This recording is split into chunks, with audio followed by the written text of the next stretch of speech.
नमस्कार, स्वागत है आपका कमोडिटी सुपरफास्ट में, जहां हम शुरुआत कर लेते हैं 5 बड़ी खबरों के साथ कमोडिटी मार्केट की।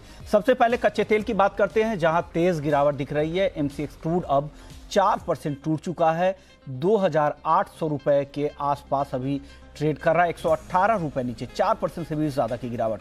ब्रेंट भी $40 के नीचे आ गया है। WTI क्रूड $38 के करीब है, 4% की गिरावट यहां भी दिख रही है। जिस तरह से यूएस और यूरोप में कोरोना के नए मामले आ रहे हैं और नए रिस्ट्रिक्शंस वहां पे आने वाले समय में लग सकते हैं, उसका नुकसान हो रहा है। और ग्लोबल इक्विटी मार्केट में भी उसी का असर आज हावी था और उसका रिपल इफेक्ट हम यहां पर कच्चे तेल पर भी दिख रहे हैं। अगली खबर है वो सोने और चांदी को लेकर है। सोने में हालांकि गिरावट कम है, लेकिन चांदी तेज गिरावट दिखा रही है। चांदी में करीब 400 रुपए की गिरावट है। अब चांदी का भाव एमसीएक्स पर 62,000 रुपए के नीचे आ गया है। वहीं एमसीएक्स पर गोल्ड 50,860 के आसपास, कॉमेक्स पर सोना $1910 के नीचे और चांदी $24.5 के नीचे कारोबार कर रही है। यानी कमजोरी के साथ सोने और चांदी दोनों में ही कारोबार हो रहा है। अब बात करते हैं बेस मेटल्स की। बेस मेटल्स में हालांकि अच्छी तेजी अभी तक दिख रही है, क्योंकि चीन में डिमांड बेहतर हुए हैं, पिकअप हो रहे हैं, उसका फायदा यहाँ मिल रहा है। निकल का नवंबर कॉन्ट्रैक्ट 1200 के ऊपर है, 1.5% से भी ज़्यादा की तेजी है, 18 रुपये ऊपर है। जिंक 204 के पास है, 1% की तेज़ी। कॉपर, लेड और एल्यूमिनियम में भी कमोबेश आधे से 0.25% की तेज़ी इन तीनों काउंटर्स पर भी दिख रही है। चौथी खबर एग्री मार्केट को लेकर है, वो है ग्वार, जहां पर आज मुनाफा वसूली हावी है। ग्वार सीड का वायदा 4,350 के नीचे आ गया है। ग्वार गम 6,637, 117 रुपए नीचे है। यानी जो क्रूड कीमतों में जो गिरावट आई है, उसका असर ग्वार पर भी हावी हुआ है और ग्वार में मुनाफा वसूली अब यहां पर दिख रही है। पिछले 2 दिनों में अच्छी तेजी थी, लेकिन अब वो तेजी पूरी तरह से वाइप आउट होती दिख रही है। पांचवी और आखिरी खबर कॉटन को लेकर है, जहां पर अच्छी तेजी शुरुआती कारोबार से ही बनी हुई है। एमसीएक्स कॉटन पर देखिए 19,770 के आसपास, 360 रुपए ऊपर, अभी करीब 2% की मजबूती है। खबर यह है कि तेलंगाना में जो भारी बारिश हुई थी, उससे फसल को नुकसान हुआ है और यील्ड भी कमज़ोर रह सकते हैं। साथ ही क्वालिटी को लेकर भी चिंता है, उसका सपोर्ट कॉटन की कीमतों को मिला है और कॉटन शुरुआती कारोबार से ही आज अच्छी तेजी दिखा रहा है। चलिए, ये तो बात हुई 5 बड़ी खबरों की, लेकिन 5 बड़े ट्रेडिंग कॉल्स आज के लिए कौन से हो सकते हैं, ये बताने के लिए हमारे साथ हैं अमित सजेजा है मोतीलाल ओसवाल से। अमित जी, स्वागत है। सबसे पहले गोल्ड पर बताइए, क्या करें आज? जी नमस्कार। नमस्कार। देखिए, गोल्ड में पिछले कुछ दिनों से हम देख रहे हैं कि एक दायरे में कारोबार हो रहा है, जहां पर अपसाइड में 51,100 और डाउनसाइड में 5600 एक मोटा मोटी एक दायरा लेके चल रहा है बाजार। मुझे लगता है कि क्योंकि upper end of the range already test हो चुका है, तो अब हम डाउनसाइड की तरफ रुख करेंगे दोबारा। एक कंसोलिडेशन फेज है। तो मुझे लगता है प्योरली इंट्राडे की अगर हम बात करें, क्योंकि जनरली कमोडिटीज में एक मंदी का रुझान है, आज के दिन में गोल्ड में भी रहेगा। तो 51,000 के करीब अगर प्राइसेस मिलती हैं तो बेहतर रहेगी सेलिंग अपॉर्चुनिटी। डाउनसाइड में मुझे लगता है कि 50,700 एक पहला टारगेट होगा और एक्सट्रीम केस 50,550, 50,550 ये लेवल को भी प्राइसेस छू सकती हैं। तो मैं सेल प्रेफर करूंगा। हल्की सी रैली आती है शाम के सेशन में, तो वहां बिकवाली कर सकते हैं। ओके, यानी अमित जी का मानना है कि सेल ऑन राइज की स्ट्रेटजी आपको गोल्ड में रखनी चाहिए। 51,000 के ऊपर जब जाए, 51,050 के आसपास सेल करे, फिर नीचे आने का रेंज के निचले लेवल पर आने का वेट करे, 50,700 का टारगेट गोल्ड में। सिल्वर में क्या करे? काफी गिरावट बढ़ रही है अब धीरे धीरे। जी बिल्कुल। अभी कुछ ही समय पहले 62,000 के ऊपर हमें प्राइसेस दिख रही थी और अब 61,900 के नीचे स्लिप हो चुकी हैं। मुझे लगता है कि आज के दिन में जब तक आज के डे हाई नहीं निकलता सिमिलर टू गोल्ड 62,500, तो तब तक सेल में रहा जा सकता है।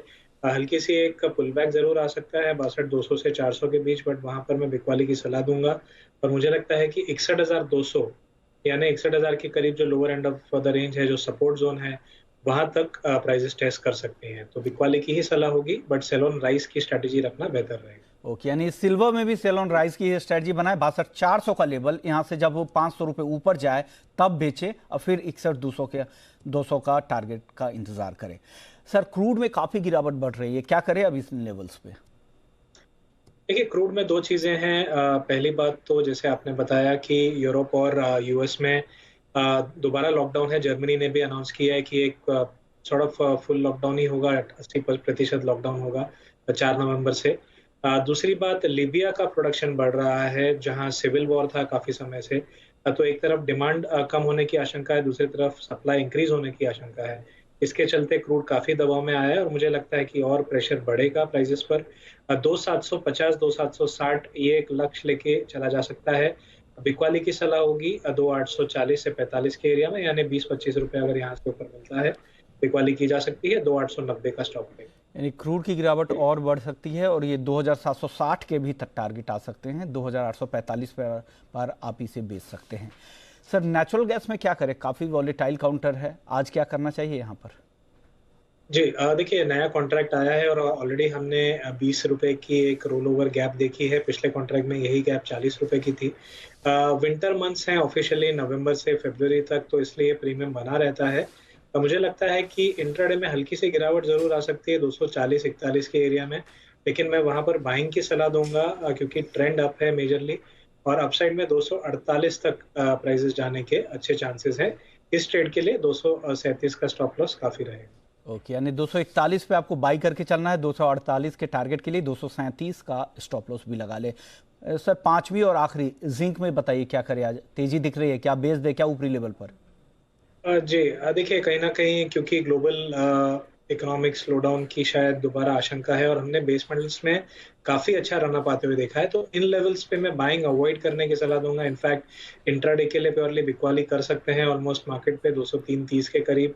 204-30 यानी जो रिसेंट हाई है उसके ऊपर स्टॉप रख के डाउन साइड में मेरे हिसाब से 201 तक का जो है ये करेक्शन है वो एक्सटेंड हो सकता है। ओके, यानी जो अभी माहौल बन रहा है, जो कोरोना को लेकर वापस से चिंता जो दुनिया भर में वापस से जो आ रही है, उससे आगे हो सकता है कि यहाँ पर दबाव दिखे, इसलिए आप बेचकर ही चले। 201 के टारगेट के लिए 203 रुपये 30 पैसे पे बेच दें। चलिए, ये तो बात हुई 5 बड़ी खबरें और 5 बड़े ट्रेडिंग कॉल्स की, लेकिन अब आपके सवाल जवाब की बारी है। सवाल पूछने का तरीका भी आपको बताते हैं। सवाल पूछने का तरीका बेहद ही आसान है। आप हमारे दोनों ही नंबर जो हमारे अपर बैंड में, टॉप बैंड में फ्लैश हो रहे हैं, आप कॉल कर सकते हैं 02223001634, 02223001635। इन दोनों ही नंबर पर फ़ोन करें और अपने कमोडिटी से जुड़े हुए सवाल पूछें। चलिए, सबसे पहले एक एग्री मार्केट का चेक ले लेते हैं। अमित जी, बताइए, एग्री मार्केट में ग्वार में क्रूड की वजह से जो दबाव दिख रहा है, क्या ये गिरावट और बढ़ेगी? क्या ग्वार काफी गिर रहा है, अब करीब करीब 2% नीचे आ चुका है? जी बिल्कुल, देखिए, एक तो स्वाभाविक है कि हमने काफी बड़ी रैली देखी थी। लगभग 6000 से नॉनस्टॉप प्राइसेस बढ़ रही हैं 6800 के करीब, तो 10 से 11% की एक रैली आ चुकी है। तो उसके बाद एक करेक्शन स्वाभाविक है। मुझे लगता है कि ये जो गिरावट है ये और गहरा जरूर सकती है 1 या 2 सेशंस के लिए, लेकिन बहुत बड़ा सेल ऑफ नहीं दिखता। मुझे लगता है कि करंट प्राइस से करीबन 150 पॉइंट और हो सकता है 6500 के करीब, लेकिन उसके बाद प्राइसेस समझ जाएंगे। ओके, यानी बड़ी गिरावट नहीं दिखती 6500 तक, लेकिन नीचे आ सकता है क्योंकि जो अभी जो गिरावट शुरू हुई है वो थोड़ी और एक्सटेंड होगी। अगले कॉलर आ गए हमारे साथ, पवन जैन है मुंबई से। पवन जी, पूछिए, क्या सवाल है? सर, 50,500 में गोल्ड बेचा हुआ था, तो क्या होल्ड करना चाहिए सर? 50-500 में रेंज के एकदम निचले लेवल पे बेच दिया है इन्होंने, क्या करें अमित जी? जी, मेरे हिसाब से जैसे मैंने अभी बताया कि रेंज का निचला लेवल जो है 50-550 उसके करीब प्राइसेस आ सकती हैं।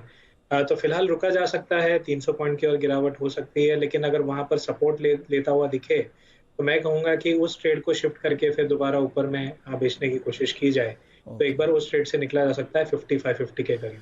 यानी 300 रुपए की गिरावट आने दे, फिर निकले। कोशिश करें कि आप घाटे में ना निकले, लेकिन अपने प्राइस के आसपास निकल सकते हैं क्योंकि लोअर रेंज है, वहां से कई बार बाउंस बैक होते हुए हमने देखा है।